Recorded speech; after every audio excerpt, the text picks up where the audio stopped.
ಕನಕಧಾರಾ ಸ್ತೋತ್ರದ ಬಗ್ಗೆ ಮಾಹಿತಿ. ಕನಕಧಾರಾ ಸ್ತೋತ್ರವು ಮಹಾಪವಿತ್ರವಾದ ಸಂಸ್ಕೃತ ಸ್ತೋತ್ರವಾಗಿದ್ದು ಇದನ್ನು ಆದಿಶಂಕರಾಚಾರ್ಯರು ರಚಿಸಿದ್ದಾರೆ. ಈ ಸ್ತೋತ್ರವು ಶ್ರೀಮಹಾಲಕ್ಷ್ಮೀ ದೇವಿಯ ಕೃಪೆಯನ್ನು ಪಡೆಯಲು ಪಠಿಸಲಾಗುತ್ತದೆ.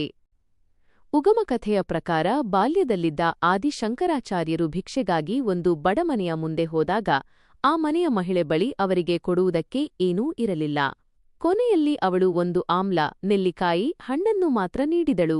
ಆಕೆಯ ದಾರಿದ್ರ್ಯ ನೋಡಿ ಕರುಣೆಗೊಂಡ ಶಂಕರಾಚಾರ್ಯರು ಲಕ್ಷ್ಮೀದೇವಿಯನ್ನು ಪ್ರಾರ್ಥಿಸಿ ಈ ಸ್ತೋತ್ರವನ್ನು ರಚಿಸಿದರು. ಮಹತ್ವ: ಇದು ಧನ, ಸಮೃದ್ಧಿ ಮತ್ತು ಐಶ್ವರ್ಯವನ್ನು ನೀಡುತ್ತದೆ ಎಂಬ ನಂಬಿಕೆಯಿದೆ. ಮನೆಯಲ್ಲಿನ ದಾರಿದ್ರ್ಯವನ್ನು ನಿವಾರಿಸಲು ಸಹಾಯಕವೆಂದು ಭಕ್ತರು ಭಾವಿಸುತ್ತಾರೆ. ಲಕ್ಷ್ಮೀದೇವಿಯ ಅನುಗ್ರಹ ಪಡೆಯಲು ಇದು ಅತ್ಯಂತ ಶಕ್ತಿಶಾಲಿ ಸ್ತೋತ್ರಗಳಲ್ಲಿ ಒಂದಾಗಿದೆ. ಯಾವಾಗ ಪಠಿಸಬೇಕು? ಶುಕ್ರವಾರ, ಲಕ್ಷ್ಮೀದೇವಿಗೆ ವಿಶೇಷವಾದ ದಿನ.